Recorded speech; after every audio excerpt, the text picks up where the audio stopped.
Hello and welcome to this lecture. We will be talking about the substrate, and this substrate is primarily used for ultrasound transducer fabrication. So, this substrate is silicon, and 90% of the ICs or integrated circuits that are manufactured today is using this substrate, which is our silicon substrate. Now, for fabricating ultrasound transducers, we start with silicon and then grow silicon dioxide. Silicon being a semiconductor and silicon dioxide being an insulator. There is a combination of both of the technologies as, how to fabricate a silicon wafer or how to manufacture the silicon wafer from the foundry and to the labs, and how to grow silicon dioxide on this silicon wafer. And then there are techniques which we will be learning through this course.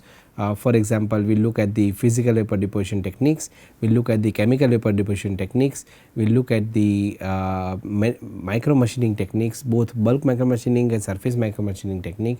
Then we look at the wet etching and dry etching techniques, and then finally we will see how you can use the combination of all of those, and of course photolithography, which is the heart of the fabrication, microfabrication in particular, and we will then see how to utilize the understanding from all these lectures to fabricate a ultrasound transducer, and we will be focusing on piezoelectric, micro machine, ultrasound transducer, and there are a lot of applications of this particular transducer, right from the healthcare to the infrastructures, understanding the health of infrastructure, then in the automotive industry. So, we will see how different applications can be there for the ultrasound transducers.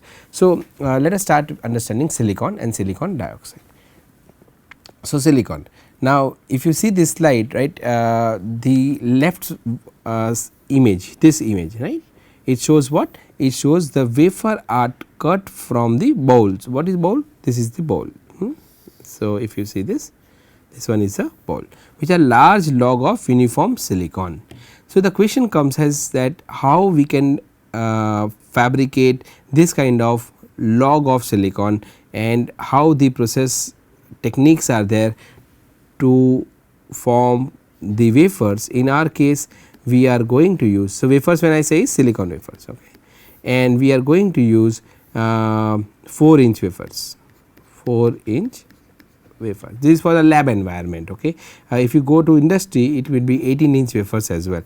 So, this is for the lab or research environment, and if you go to industry, it can be 18-inch wafer and above, okay. Now, we will also see that when silicon wafer, how it is fabricated or how it is diced or cut from this large log of uniform silicon, but we also have to understand that given a silicon wafer, if I say that what is the crystal orientation of this wafer, is it 100, is it 111, is it 110, which one is it, right, just by looking at it. So, we will understand how we can identify what kind of silicon wafer is there, also whether it is, if it is extrinsic silicon, extrinsic silicon, right, there is a intrinsic and extrinsic. So, if it is extrinsic silicon, whether it is N type or P type.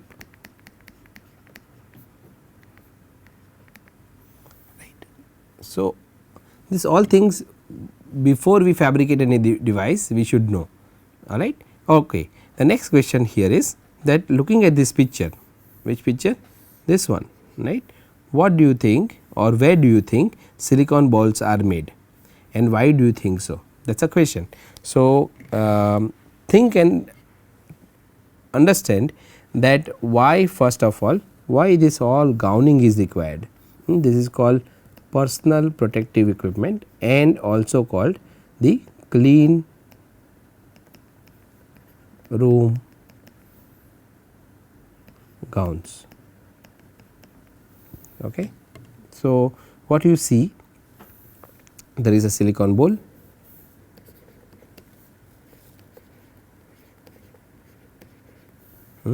and then this engineer is wearing all the PPEs and checking this silicon bowl, right. The question is, where do you think silicon balls are made? So, the answer would be it should be in clean room environment, clean room, or you can say foundries. Foundry. So, clean room or foundry. Now, why? Because okay, again if somebody asks, then because we are not going into details about how the clean rooms are developed or designed, but in general you should know that the clean rooms class can be. So, I will write down here class of clean room can be class 10,000, class 1000,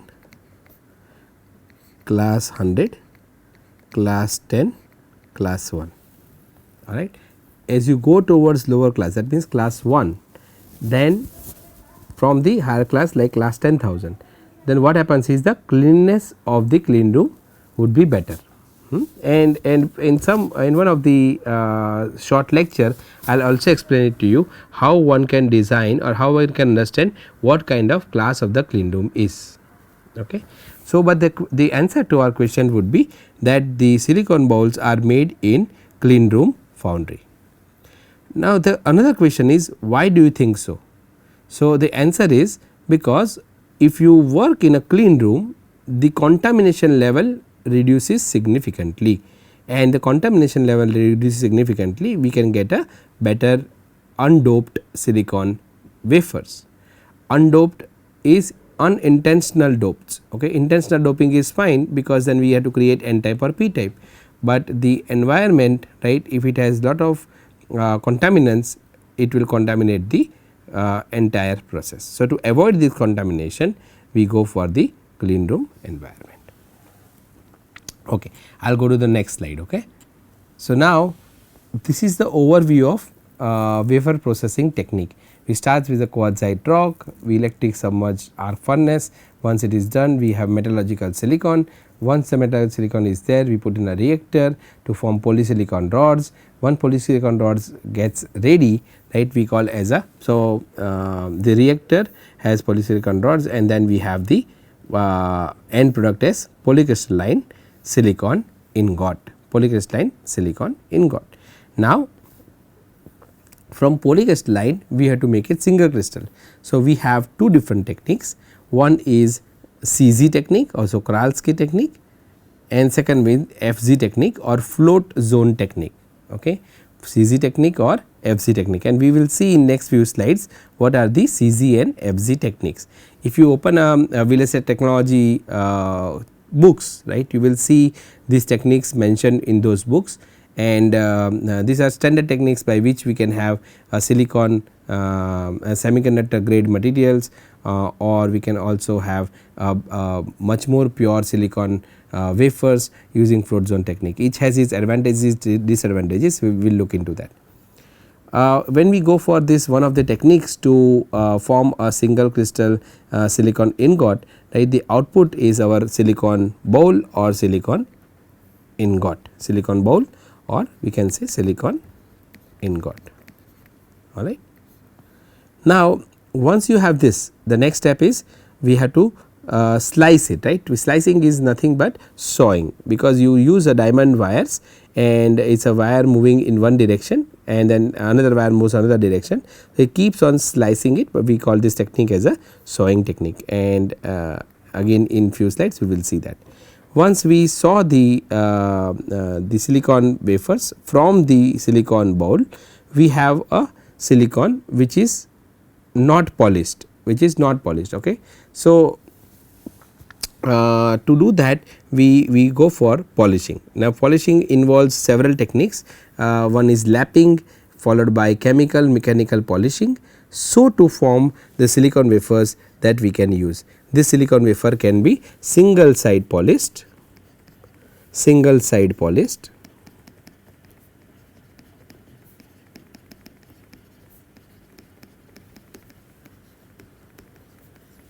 or it can be double side polished.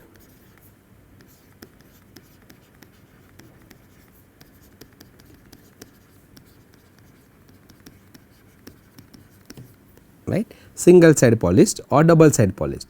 Single side polished wafer are less costly compared to double side polished wafers. Now, if you also have understood this much, right, you also know that India is now having a planning to have a semiconductor foundry, semiconductor chip manufacturing foundry. So, we will fabricate different kind of integrated circuits and then we will package it right here. But from where we will fabricate ICs, right? So, it starts from silicon wafer. From where we get silicon wafer? To the silicon foundries, right. So, silicon foundry to chip manufacturing, that is a difference. We are not, I do not, I am not aware, but as far as I understand, we are not going to form the silicon foundry, we are going to have a chip manufacturing units which will fabricate different kind of integrated circuits. And of course, there is a packaging and the application is different, right. We have one for the display, one for something else. Also there are several different kind of technologies, 180 nanometer technology. When we call about MOSFETs, right, talk about MOSFETs, there can be many things, but here our focus is on ultrasound transducers. So, let us focus only on the ultrasound transducers and the techniques for the same. The silicon foundry, silicon manufacturing chip processes, packaging processes to design a particular display, right. All these things are in itself a complete course. Okay. So, we will focus back on our single side and double side silicon wafer. So, I hope that you understand the overview of wafer processing technique. So, with that let us go to the next one. So, start with the CZ technique, right. I told you that there are two techniques, the first one is CZ technique and second one is float zone technique. So, we will go for the first one and the first technique is your CZ technique. CZ technique or Czochralski technique, I am sorry because the term or the way they pronounce Czochralski can be different. So, I just pronounce Czochralski technique is the most important method for production of bulk single crystals, and there is a process. So, at the beginning of the process, the feed material is put into cylindrically shaped quartz or graphite crucible with a fused silica lining and melted by resistance or radio frequency heaters. So, we focus on this particular paragraph and it says that at the beginning of the process the feed material is put into the cylindrical shaped quartz. Okay. So, this is a seed crystal, we top from the seed crystal, right, and you come here, these are the electrodes, right, which is nothing but the resistance or radio frequency. So, these are the electrodes, this is a heat shield and then this is the resistance or radio frequency carbon heater. We have a graphite crucible, graphite has very high melting point, that is why I use graphite crucible. There is a graphite crucible support, there is a spill tray in case if there is spills, and then there are electrodes at the bottom. This is the internal structure. From the external perspective, we have water heat shield is there, right, to avoid any heat coming outside on the surface of the particular tool. Then we have water cooled chamber, it will keep the outside surface cool.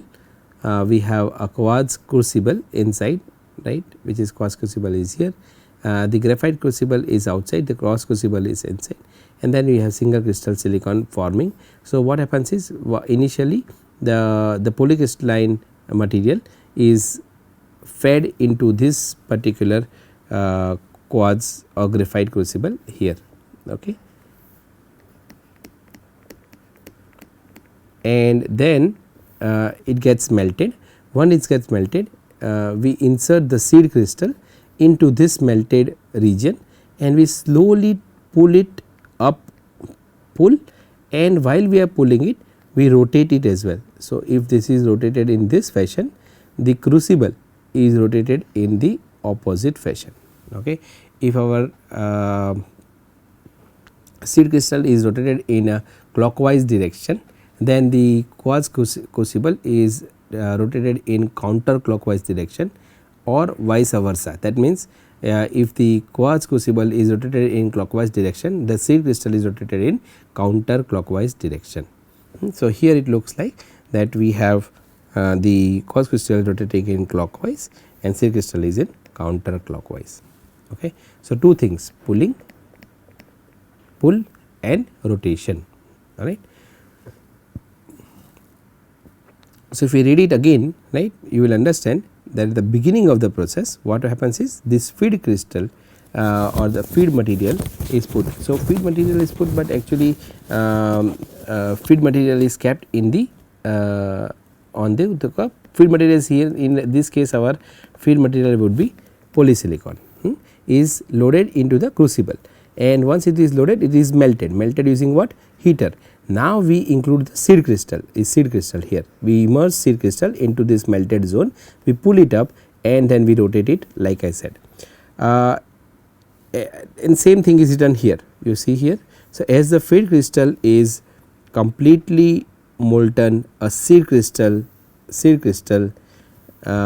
with a diameter of typically a few millimeter is dipped from the top into the free melt surface, and a small portion of the dip seed is melted. So, once it is dipped into the feed melted or completely molten feed material, we dip the seed material, which is seed crystal, and then we slowly withdraw the seed crystal from the melt under rotation, as you can see. Okay. Withdraw is nothing but pulling, withdrawing is pulling, and the melt crystallizes at the interface by forming a new crystal portion. During the growth, we can control the diameter, this diameter we can control by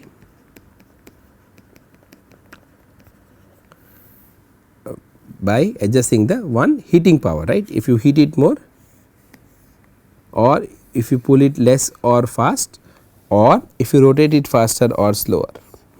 So, three different things controls the diameter of the final silicon bowl. The first one is the power, the second one is a pulling rate, and the third one is the rotation rate of the crystal. Now, with this technique what we get is something called electron grade silicon or EGS. The seed crystal is pulled at an optimized rate that minimizes defects and yields a constant ingot diameter.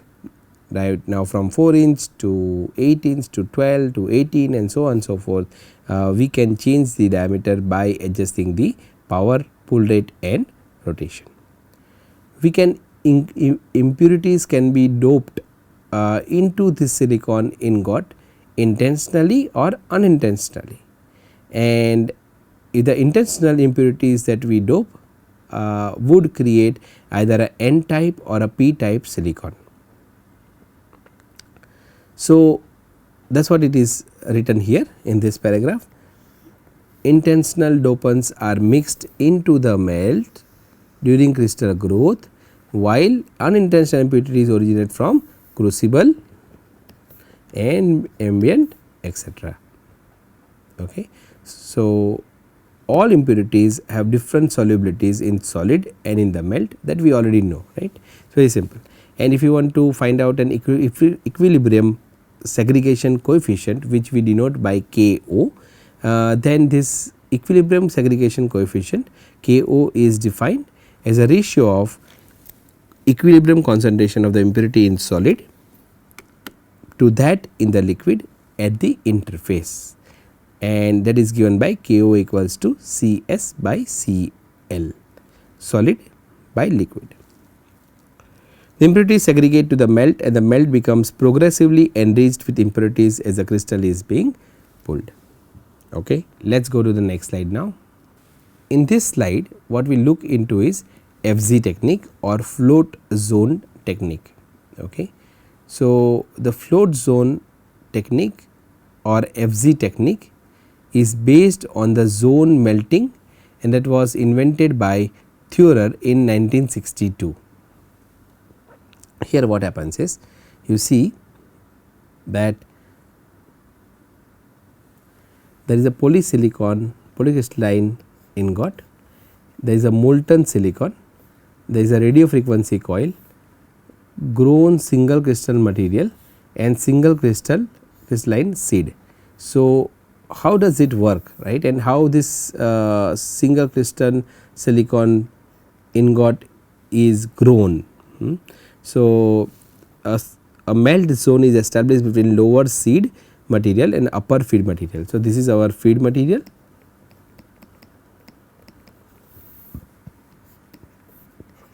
this is our seed material. So, a melton zone is established, you can see here molten zone. So, what how it is established? By heating it. By heating what? By heating the feed material when it comes in contact with the seed material using what? Using the radio frequency coil, using radio frequency coil. The floating zone is moved along the rod, that means this will move along the rod in such a way that the crystal grows on the seed. So, it keeps on moving along the rod, so that this will keeps on melting, this keeps on melting, and this keeps on fabricating, like growing. So, what is this? This is again I am writing feed crystal, and this is the silicon bowl that is getting fabricated, single crystal. So, if you read this paragraph, a float zone or floating zone is moved along the rod in such a way that the crystal grows on the seed and simultaneously melting the feed material above the floating zone. The seed material as well as the feed rod is supported, but no container is in contact with the growing crystal. In the earlier case, if you see, there were multiple contacts, right. You see here everything is in contact, feed material is melted, seed crystal is placed, so everything is in contact with the crucible and the heater and so on. But in this case we do not have that. So, even though the feed material and seed material is supported, there is no contact with the growing crystal or the melt, which is held in place only by the surface tension. What is the usefulness of that? The use of this is that the impurities in the molten region tend to stay in molten region rather than be incorporated into solidified region, and because of this what will happen? A very pure single crystal region to be left after the molten region has been passed, and this is because of the segregation coefficient, right. You know that because impurities will be in only molten region, when it solidifies the impurities will not come into the solid surface, and thus we will have a pure single crystal silicon. Due to the difficulty in growing large diameter ingots, the FZ wafers are more expensive. Float zone crystals are preferably used when low oxygen concentration is an important criteria or condition. Okay. So, now once the silicon is ready, right, silicon ingot is ready. So, this can be silicon crystal growth, right, it can be either using our CZ technique or we can use float zone technique, FZ technique, right. Once the single crystal is grown, we call as a ingot or bowl. Then the next step is, so we get this single crystal ingot. The next step here is crystal trimming and diameter grinding. So, from the edges, right, we trim the crystal, and then we in the next step we do a flat grinding. Now, this flat grinding I will show it to you in some time. All the wafers would possibly have this flat grinding, and we call this as a primary flat. There are certain wafers which will not have any flats, but most of the wafers that we are going to use it for our sensors, for MOSFETs, for the transducers, those wafers would have primary flat, and there is a reason of having primary flat, and I will tell you of the reason in few slides. So, we do this flat grinding followed by wafer slicing. This wafer slicing is using the sawing, SAWING, followed by edge rounding, followed by lapping, and once you do the lapping you can go for chemical wafer etching, followed by polishing is called chemical mechanical polishing, where there is a slurry, there is a polishing head and the wafer is loaded and it is polished. Finally, once it is done we look at the wafer and inspect it for any defects. So, right from single crystal ingot to the wafer inspection, this is a process of creating silicon wafers from single crystal ingot. So, as you can see here, some of the techniques are shown. For example, how the diamond coated wire is used on the silicon ingot and how the wafers are sliced. It is shown in this particular slide, which we call as a slicing.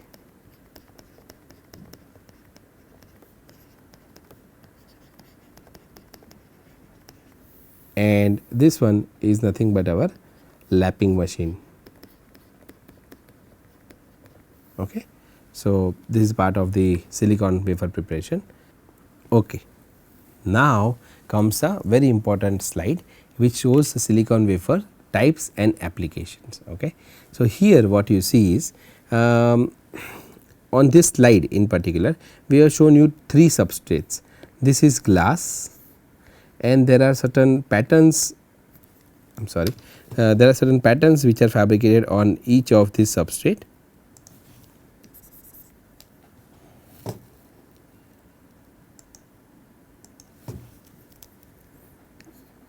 This is glass, this is polymer,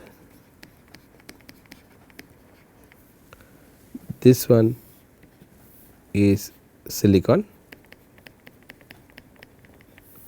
this one is again a silicon,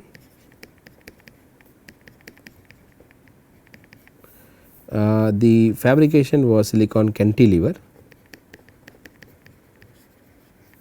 and this cantilever is not etched, it is not released.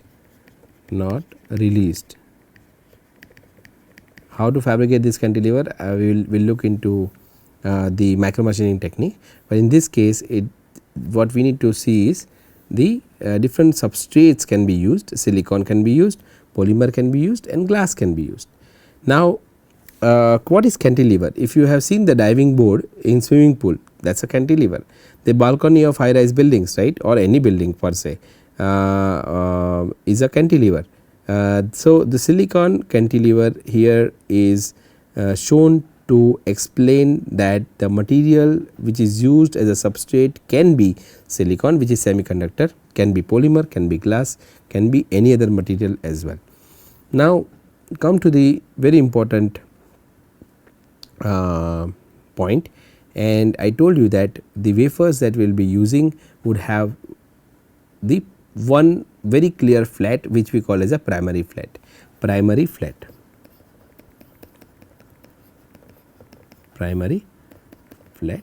and then there is a secondary flat.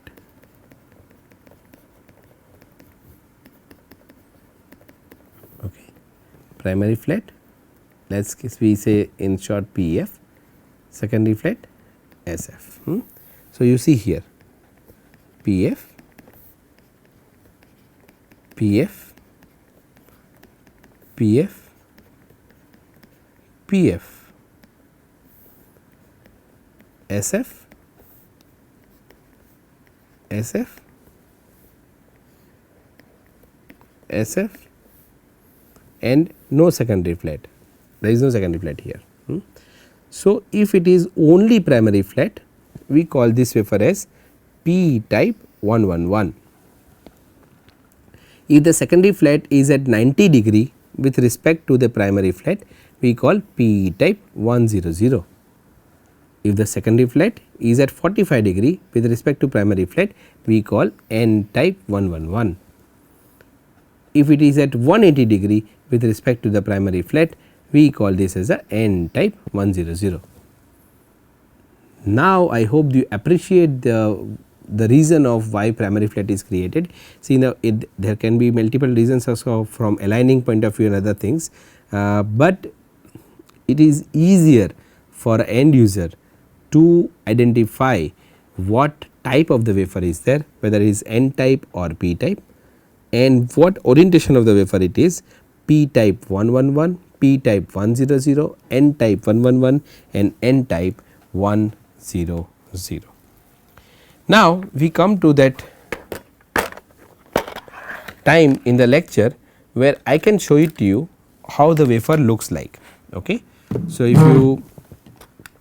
if you see what I am going to show it to you here. So, this is a tweezer, alright, this is a tweezer that is used for holding the wafer, okay. Tweezer for holding the wafer. It is absolutely not okay to not use gloves, we have to use gloves, okay. But since this is a demo, I am using a tweezer without gloves, I am not wearing the lab gown, right, and we have separate videos in which we will show it to you the etching process, lithography process, PVD and so on in the clean room. So, for now let us try to hold the wafer, and from this wafer what I want to show it to you is, you need to tell me what kind of orientation of this wafer is, okay. So, I am holding a wafer now and you can see the wafer that I am holding. There is a primary flat right here, okay, in the top, and you cannot see, but there is secondary flat here, alright. So, if there is secondary flat with respect to primary flat at 180 degree, what kind of wafer is this? This is N type 100, primary flat, secondary flat. Now, again what you see is, you can see the reflection, right, you can see nice reflection including the like a mirror surface, right, including the mirror surface, you can see the thumb, right, reflection of the thumb. Now, if I show you the back side of the wafer, if I show you the back side of the wafer, you can still see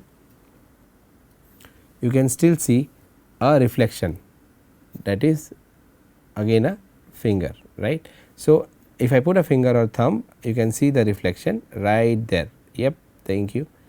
Now, this is this side, or if I turn it around this side, right, see, I can show you the screen, it is even easier, see. So, both sides are polished.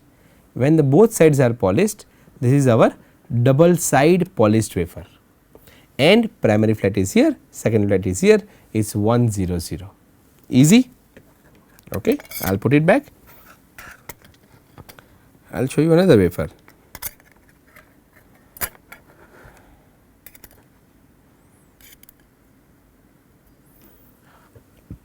This wafer, again it is one type 100, N type 100, there is a secondary flat here, primary flat here, and double side silicon wafer, double side silicon wafer, okay.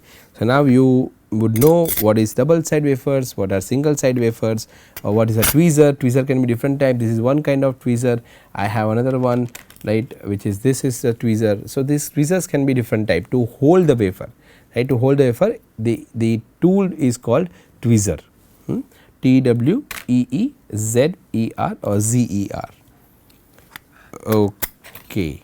So, now what we will do is, in the next lecture we will look at silicon dioxide, because very important, like I said, that silicon is being a semiconductor. If we start processing the silicon, that means if I deposit a metal on silicon wafer, or if I deposit a semiconductor on semiconductor wafer, it is a short.